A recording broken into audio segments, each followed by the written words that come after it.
Saudara sekalian, berbicara soal ekosistem, lingkungan daripada SPP tersebut, maka bagaimana kalau kita mulai membahas satu persatu, siapa kelompok penekan dan siapa kelompok kepentingan yang bisa mempengaruhi SPP tersebut. Jadi kalau tadi kita di depan sudah mengatakan mengenai konteks politik, tapi siapa sebetulnya yang punya kepentingan terkait dengan politik itu, gitu ya. Mari kita bahas satu persatu. Untuk itu misalnya jangan lupa bahwa soal ekosistem itu sendiri dan adanya pihak-pihak yang mempengaruhi dunia pidana pidana dalam rangka mendeliver kebijakan kriminal, itu bahkan sudah dianggap sebagai satu hal yang merupakan keharusan. Tidak mungkin pemerintah sekuler negara itu bekerja sendiri dalam situasi apapun, ya. Dengan kata lain, ketika pemerintah mendengar, mengkonsider, menerima masukan atau beringget dengan dunia yang lain-lain, itu bukan dianggap sebagai hal yang tabu atau salah, malah menjadi satu hal yang harus. Ya, dalam hal ini Pentahelix Approach ini menjadi satu gambaran yang paling bagus tentang bagaimana negara harus berkolaborasi, bersinergi dengan berbagai elemen tersebut. Nah, ini juga satu gambaran tentang level kebijakan yang bisa dihasilkan, dikaitkan dengan siapa pihak yang kemudian pemerintah sebagai perancang, sebagai pelaksana kebijakan, itu lalu kemudian bermitra. Nah, ini ada satu gambaran yang juga saya ambil dari slide teman, bicara soal bagaimana kebijakan tertentu. Dalam ini saya mengambil contoh tentang kebijakan terkait dengan radikalisasi, radikalisme dan terorisme. Itu kemudian lalu perlu dipertimbangkan dengan melihat pada berbagai hal yang berada di lingkungannya. Ya. Apakah kita mau membuat kebijakan mikro, meso atau makro? Lalu kemudian dikaitkan juga dengan adanya kekhasan dari masing-masing level itu, ya. Lalu kemudian di pihak lain adanya kebijakan yang memang hanya bisa diciptakan untuk level itu, ya. Dan terakhir adalah bagaimana itu kemudian semua dipadu-padankan, sehingga kemudian menjadi satu kombinasi yang baik seperti ini. Nah, tadi kalau kita kembali pada konteks kelompok penekan, maka jangan lupa bahwa misalnya sebagai contoh kampus, ya, dunia middle class, para akademisi, para mahasiswa misalnya pernah menjadi kelompok penekan yang efektif, ya. Kalau saya bilang pernah, memang naik turun, ya, karena ada kalanya kemudian kampus, mahasiswa, akademisi menjadi kelompok penekan yang efektif, kadang-kadang turun, ya, dan tentu itu mungkin juga terkait dengan konteks kesibukan akademik di kampus yang lalu membuat para mahasiswa lebih sibuk dengan studi dan seterusnya. Namun yang jelas bahwa dunia peradilan pidana amat mendengar, ya, lewat kebijakan kriminalnya, amat mendengar apa suara kampus. Antara lain karena juga banyak kebijakan kriminal yang memang berasal dari kampus, gitu ya, yang banyak mengambil temuan-temuan penelitian dari kampus.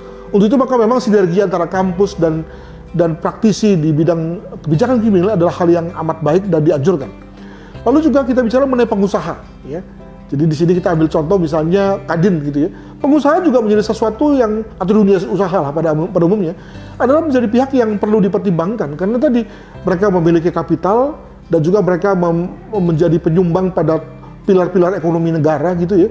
Maka menjadi amat penting kalau kemudian dunia usaha juga punya kepentingan dalam rangka agar jangan sampai misalnya usaha mereka diganggu oleh preman misalnya lah, diganggu oleh orang-orang yang tukang peras misalnya dan seterusnya, sehingga lalu membuat keuntungan mereka turun. Nah, bagaimana kemudian lalu terjadi situasi yang simetris antara dunia usaha dan dunia peradilan pidana pada saat mendeliver kebijakan kriminalnya, ya. Tentu yang kita harapkan adalah suatu situasi sinergis di mana masing-masing pihak itu berusaha untuk sebesar-besarnya buat masyarakat, bukan berarti lalu kemudian dunia usaha mampu mengkooptasi dunia penegakan hukum. Itu saya kira hal yang salah juga tuh, gitu.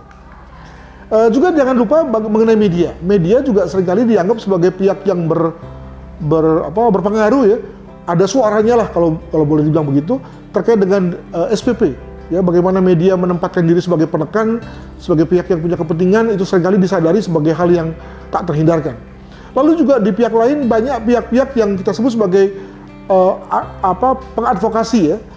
Pihak-pihak yang menjadi penggerak masyarakat, pendorong masyarakat, tokoh agama dan yang lain-lain, ya, yang lalu kemudian menyuarakan kesadaran tertentu, ya, apakah itu terkait dengan penyimpangan tertentu, apakah itu terkait dengan konteks kekerasan tertentu, gitu ya, melalui surat, melalui artikel, melalui podcast, melalui demonstrasi malah, gitu ya, sehingga kemudian lalu orang menjadi aware, ya, dan ujung-ujungnya kemudian lalu bersama-sama mendesakkan agar misalnya dibuat satu kebijakan, direvisi satu kebijakan, atau bahkan mungkin ditiadakannya satu kebijakan, ya. Dan dalam dunia demokrasi kita juga sudah pernah ngomong hal itu di depan, ya, di mana hal itu dimungkinkan, ya, terkait dengan konteks kebebasan berpendapat, bersuara yang diberikan ruangnya dalam negara demokrasi. Juga jangan lupa bahwa walaupun seringkali ditutupi, ya, jangan lupa bahwa situasi primordial di masyarakat juga lalu kemudian sedikit banyak harus dipertimbangkan dalam rangka kebijakan-kebijakan Kemil, ya. Bagaimana misalnya kebijakan Kemil yang kemudian lalu diusahakan untuk tidak mensasar ras tertentu, karena pertimbangannya adalah bahwa kalau disasar ke sana maka lalu akan timbul gejolak. Bagaimana suatu kebijakan Kemil tidak disasarkan pada agama tertentu? Kenapa? Karena kalau disasarkan pada pemeluk agama tertentu akan timbul gejolak dan seterusnya, ya. Jadi ini sesuatu hal yang ada di masyarakat tapi tidak pernah diomongkan, ya. Mungkin karena terlalu peka, terlalu sensitif, dan sekali lagi ini menjadi bukti bahwa memang kebijakan Kemil tidak menjadi sesuatu yang sendiri, ya, berada di atas angin dan seakan-akan ignoring dengan situasi di masyarakatnya. Demikian rekan-rekan sekalian, kita akhiri kuliah kita ke-10, ya. Kita akan lanjutkan dengan pembahasan berikutnya pada sesi yang berikutnya juga. Sekian.